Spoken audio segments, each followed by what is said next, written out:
Hello everyone, this is MBBS Gallery. Today our topic is about breast lesions. We know that the breast lesions may include both benign and the carcinoma of the breast. So before going into the topic, we have to understand a little more about the microanatomy of the breast so that it makes us clear about the concept so easily. So let us see a few points about microanatomy of the breast first. So microanatomy. Let us draw the structure. This is our breast. This is a wrist. So first we have a structure called large duct here.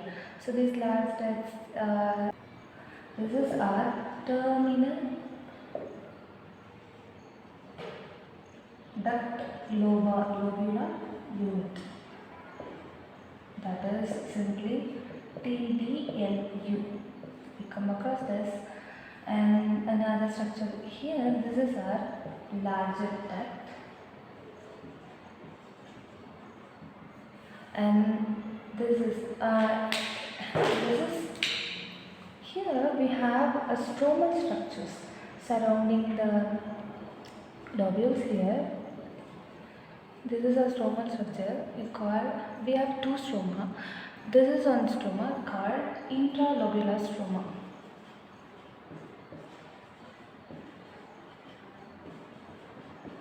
Intralobular stroma, and another stroma which is present here fully. This is another stroma which is made up of like fat, lipids, etc. So that's why it's called. This is interlobular stroma.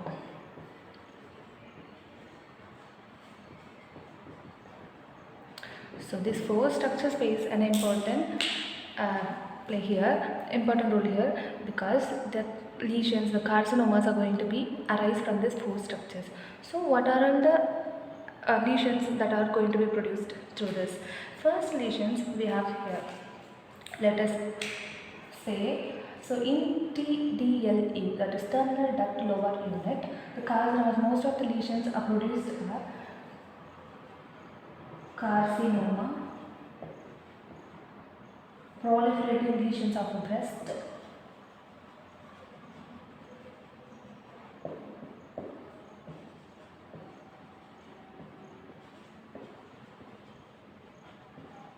are going to be occurring terminal duct lobular unit, and the large duct will have carcinomas and lesions are about Paget's. We know that we come across Paget's carcinoma and papilloma of large duct.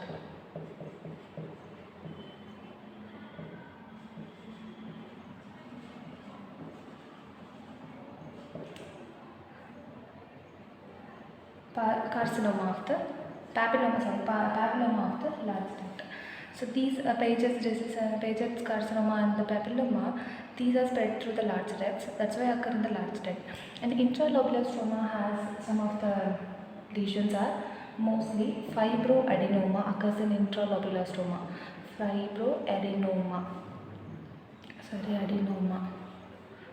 and Fillard's tumor.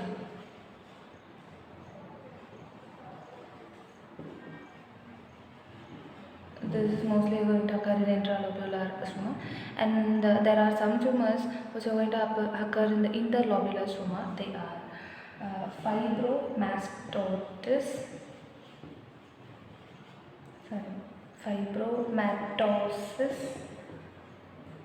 lipoma, because this is containing the stroma contain lipids, fats, no, so that's why lipoma, and another one fat necrosis.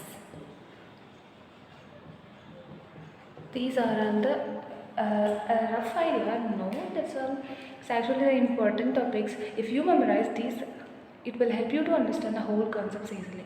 So there are four more structures present in the breast that are most important. They are all the major site where the lesions or carcinoma is going to be occur. The first one is the terminal duct lobar unit, and the large duct. These two are ducts.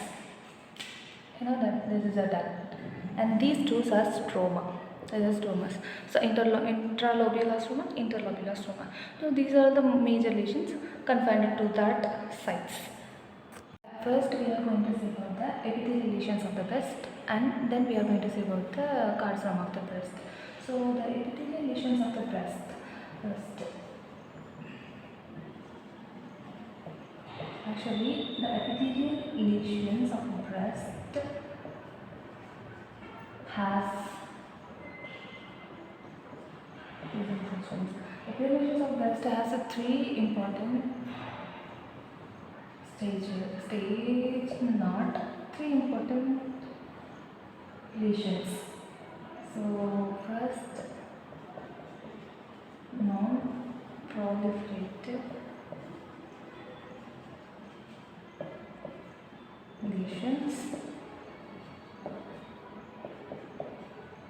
and proliferative lesion. Proliferative without atypia.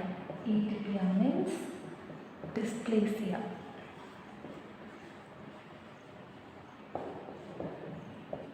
And third one is proliferative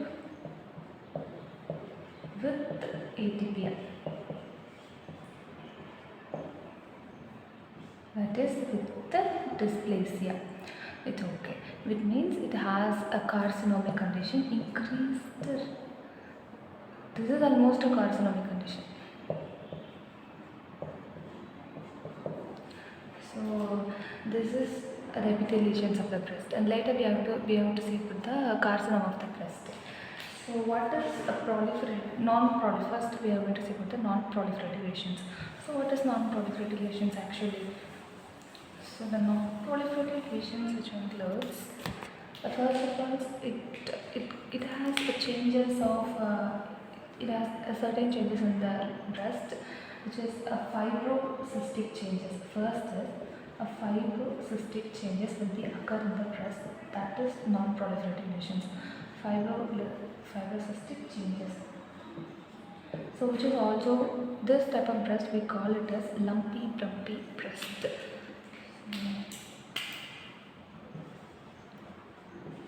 Lumpy bumpy breast is another name. So there is no risk of increasing, no increase in risk. No increase in risk of metastasis.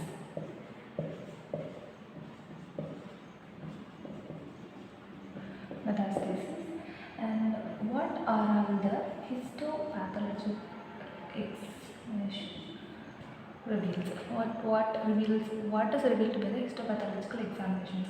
There are 5 important findings are going to be present here. First one is fibrosis. From here we have 2 terms now. So the fibrosis, and second one is cyst formation. Third one is adenomas. So adenosis. Adenosis means what? There is increase in acinine per lobules, which means we have to note the difference here.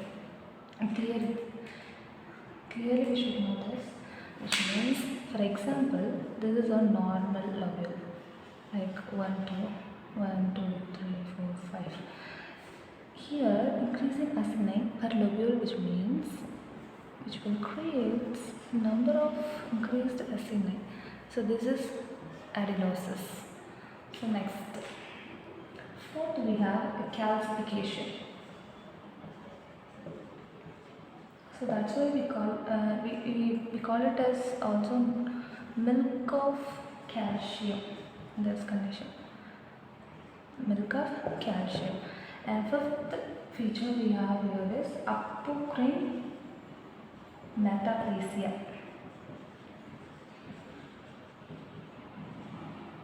So these are all the features we are going to see in non-proliferative lesions. So one more time, there occurs a fibrocystic changes, so that it is also called as lumpy bumpy breast. So there is no increase in the risk of metastasis. So, and from histopathological examination, so we are going to see five more important features, that is fibrosis, cyst-like lesions, and adenosis, which means increase in acini lobules, and calcifications, which is also called a milk of calcium, and upper groin metaplasia. Proliferative lesions without atypia. So,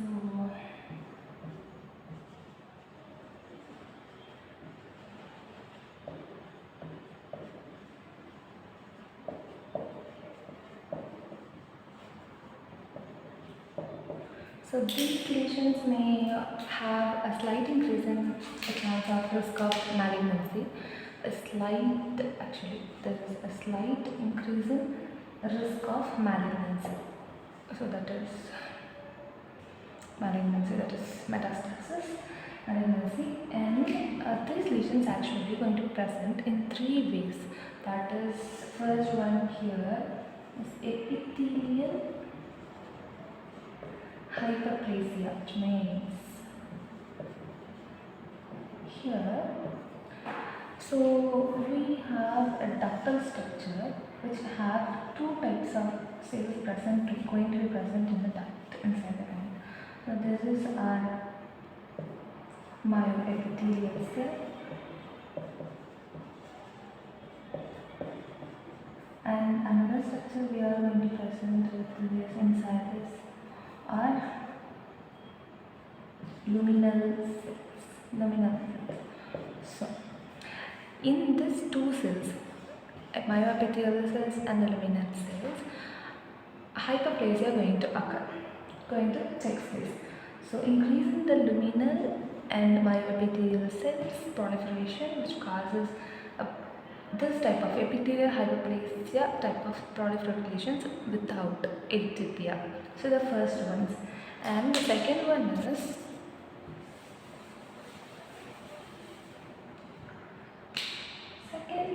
going to be sclerosing adenosis.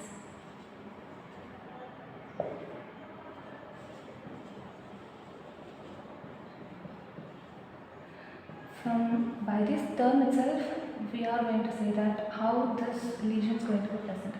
First, that is adenosis plus sclerosis. This is the way this lesion is going to be present. And the third one is papilloma. So the papilloma, which is a structure, if suppose this is an luminal structure, here a finger-like projection is going to be present towards the lumen. So the finger-like, that is not actually like that, impaired finger-like growth in the duct. So this is our papilloma. If suppose a patient is present with a complaint of bleeding from the nipple, so if suppose bleeding from the nipple,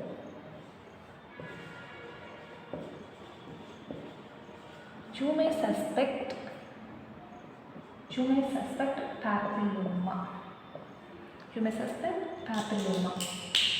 Suppose, and this is all about the three types of three conditions, how the proliferative lesions without atypia are going to be present. So if suppose these three conditions, that is epithelial hyperplasia, sclerosing adenosis, and papilloma, these are the three conditions. These three are going to be seen in same lesion. Suppose it is called complex sclerosing lesions.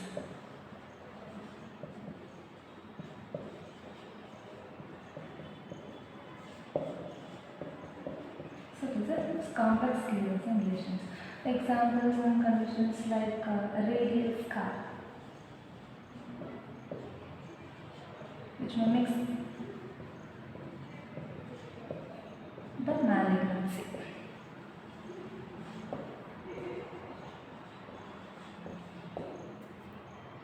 This is actually all about the epithelial lesions, proliferative lesions without atypia. So now we are going to see about the proliferating breast disease with atypia. First, this is the third one, proliferating breast disease with atypia. That means with dysplasia, with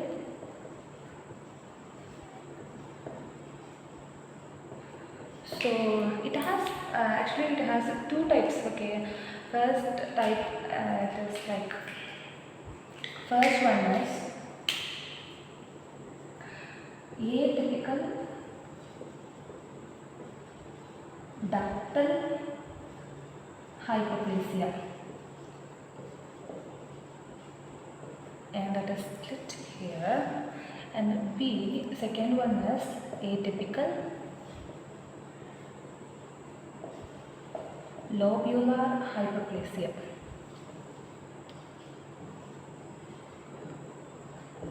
So here we have to note this is related to the duct and this is related to the lobules. So let us see important difference between them. So hyperplasia in the duct cells is called atypical duct hyperplasia. So there are likewise hyperplasia in the lobules. So first is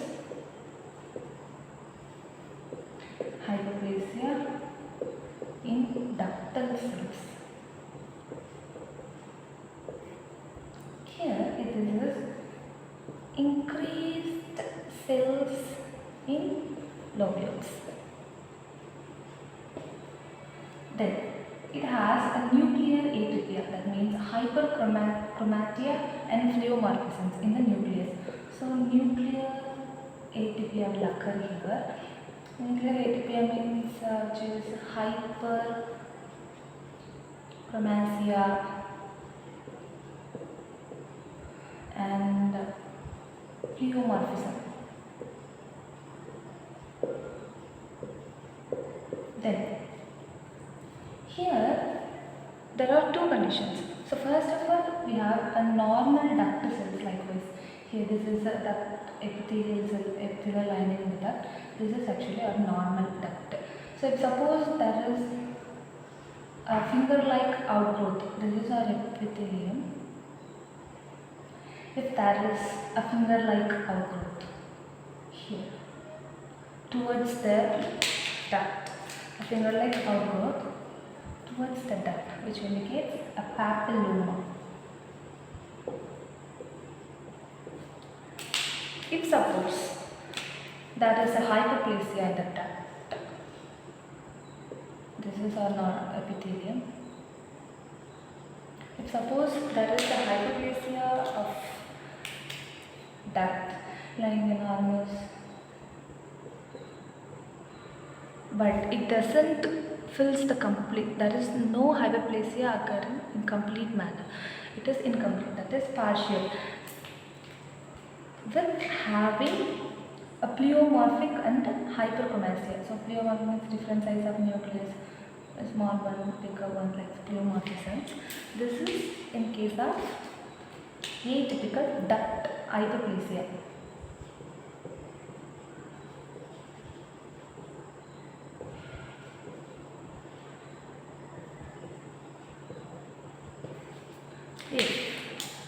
There is another condition called DCIS, means ductal carcinoma in situ, which means it includes hyperplasia will occur in the entire manner, like the duct lumen is completely filled with the hyperplasic cells, completely it's going to be filled. This is our condition, so completely it's going to be filled with nucleus. So this is our DCIC, ductal carcinoma in situ. So this is our case. The normal one, the papilloma, and then atypical duct hyperplasia, which is incomplete, partially fills the hyperplasic cells partially fills the ductal lumens, and this DCIS is the duct lumen is completely gets filled. So it is called ductal carcinoma in situ. Here we are going to see First, normal lobule will be occur like this is a normal lobules with the epithelial lining. So this is a normal one, and suppose again the same conditions will like the same number of sorry again here the epithelium. If the hypoplastic cells partially, which means ALH, that is atypical lobular hyperplasia. And if suppose the lobules gets completely filled with the hypoplastic cells, so completely gets filled with the normal. Suppose the lobules get completely filled with, so this is called LCIS. That means lobular carcinoma in situ. Here ductal carcinoma in situ. So this is all about atypical duct hyperplasia and atypical lobular hyperplasia. These are the few difference between both of them.